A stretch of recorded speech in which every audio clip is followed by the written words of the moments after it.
Have you ever seen a mushroom trading card? Today I'm going to be taking you along for the entire process of how I make my mushroom trading cards.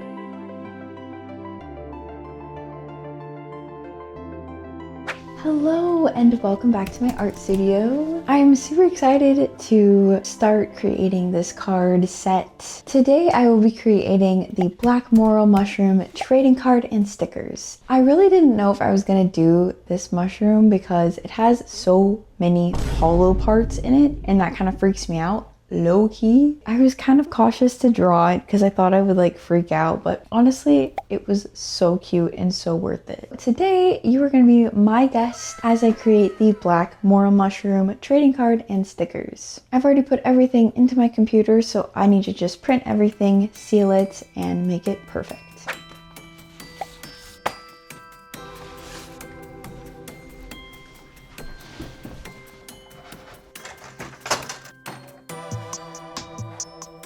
For this set, I kind of want to do the trading cards for the Black Morel to be like the sparkly kind. So I have like a special seal that I'll do to kind of do it over top. I've only done it with one other trading card. It was the Liberty Caps, the magic mushrooms, aka whenever I laid it on top of the trading cards, it ended up like ripping down the middle. It was super easy to rip. I'm gonna try a different system, but I guess we'll see how it goes.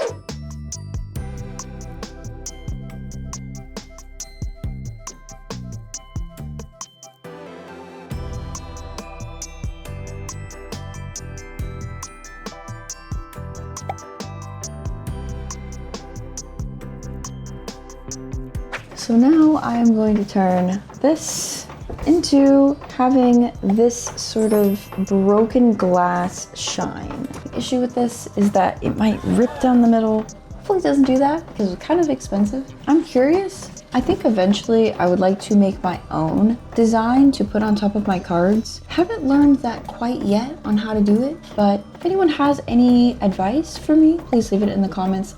Love to hear anything that you guys have to say. I feel like it would be super cool to do like a mushroom sort of sparkle.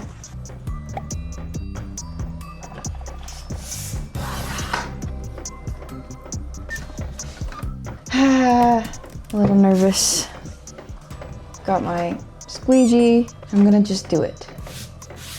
I cut it like just a tiny bit right there so I can at least grip it. Y'all are up close, personal, ready to watch me hopefully succeed. Okay, I got it. It's just like a massive sticker, you know? Oh my gosh. Oh no. It was not on there straight. It's crooked. If I rip it up, it's gonna rip it. Okay, so the way that I did this last time, I did it on both sides. I mean, definitely some usable cards, like I can do that one. So I wanted to kind of avoid ripping it down the middle, but instead it didn't quite catch all of it. This is fine, like it's okay. It's just, it's very hard to do this on this paper, but I have another try. So hopefully I succeed. I honestly didn't even need to use a scraper, but look at this.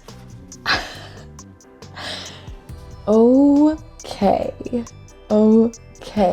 Kind of in love, kind of in love. I feel like I have been killing it lately with my backgrounds. It came out beautifully. Okay, I gotta do it. I just gotta do it. Part of me doesn't even want to cut it. I just want to like lay it on top, making tiny cuts. Come on. Yes. Aha. Different technique or same technique? I don't know. Haha. Okay, this is it. This is it.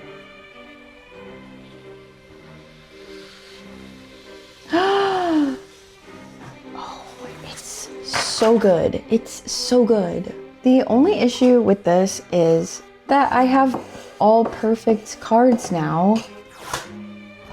Perfect. Amazing. Look at that. And then I have unperfect ones. So I'm either gonna have to reprint or just... Oh, you know what? Wonder if I could be innovative. What if I combine them? We're really thinking outside the box.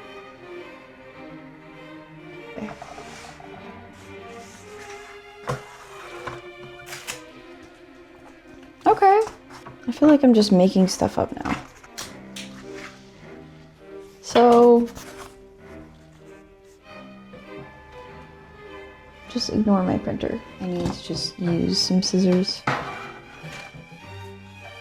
Yeah, the way to do this is certainly to just use the entire strip. That one's pretty fixed as well. So we've got some kind of bandaged up ones now. What do you do?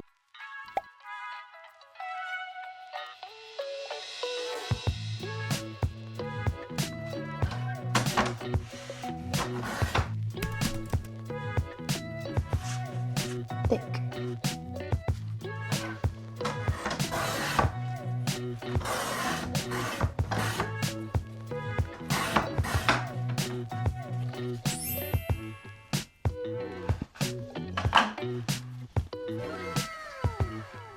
These are so cute. I'm going to just kind of clean up the edges, cut the other ones, and then glue them together. Some crazy edges. I think I'm gonna manually cut these because there's not like a straight edge to any of them, and I kind of need that.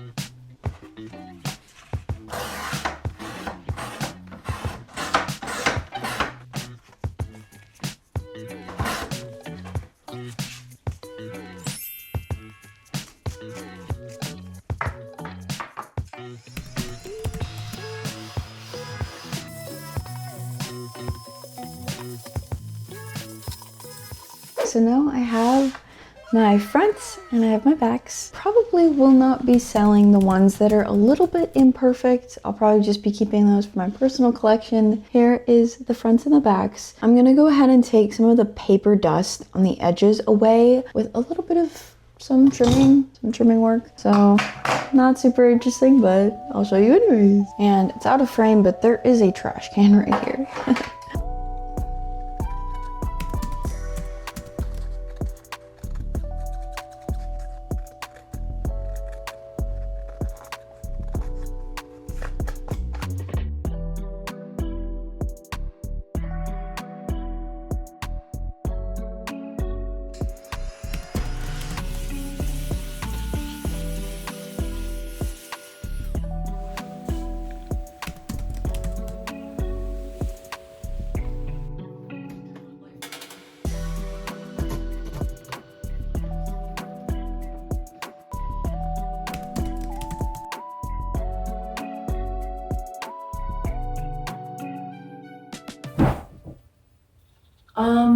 Hello?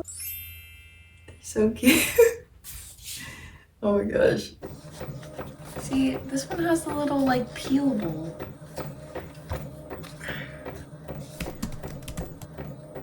I just realized I'm printing two. Oh my gosh, I don't know why I'm doing two, but okay. I guess I'm just gonna have a lot of stickers.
let's take a closer look at this full set. First of all, the glitter on it kind of makes me love this one. Maybe my favorite, who knows?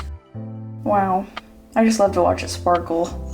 I definitely wanted to add this blue layer on the outside to bring out the Morel mushroom a little bit more. Because this mushroom is pretty dark, and so I wanted to add a pop of color to kind of make this mushroom pop even more. I, of course, have the Latin name and the genus family. And then let's take a closer look at what these qualities say. He disappears like a ghost before the summer sun can find him. Born from the ashes, he wears a honeycombed cap to hide. He packs light for his journey, remaining completely hollow on the inside. A bilingual fellow who loves both trees and decomposing. Fun fact about this mushroom, it is not only a mycorrhizal, it is also a cypriotic mushroom. It does exchange nutrients with trees, but it also gets its nutrients from decomposing natural materials. I'm definitely a big nerd about the nutrient factor for most mushrooms because I feel like it puts them in different categories. If you're looking at like a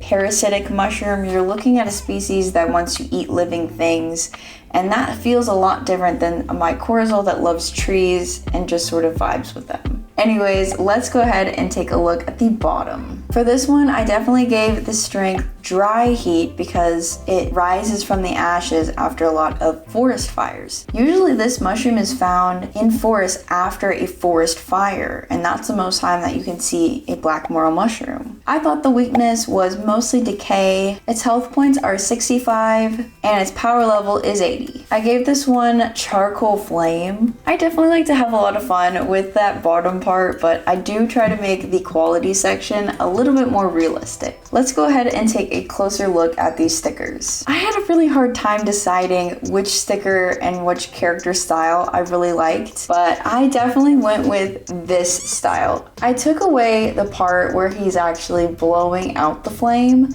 in the card, but I think it does add this sort of fun factor of what this mushroom kind of represents. It likes to grow in places where there was residual fires. So it blowing it out kind of just made sense to me.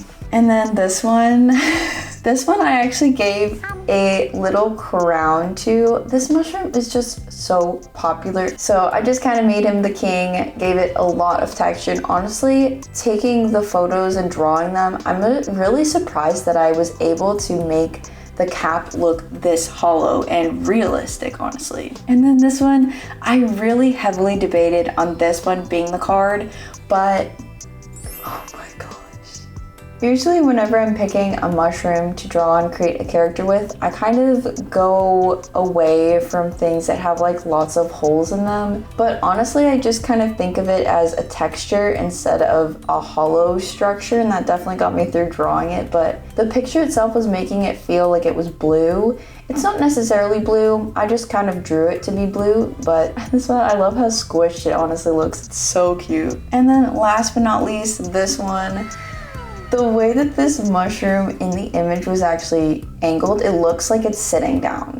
I have one other mushroom that I actually made it look like it was sitting down. That was the shaggy parasol one. I could probably pull up right here. But yeah, I don't know. There's something so charming about a mushroom sitting down. Out of these stickers, which one is your favorite? But yeah, that's all for me. If you guys like this set, you can definitely get it on my website or join my mushroom club to get reoccurring sets as I make them. I'm on a journey to make at least 50 cards until I have my deck. But until then, I'm just selling them as is and with the sticker sets. If you want to support me as an artist, you can definitely join the club, or you can just subscribe to this YouTube channel. You can always join my mushroom club for free to kind of see and get updates on what I'm doing. Anyways, thank you guys so much for watching, and let me know which mushroom I should make next. All right, thank you.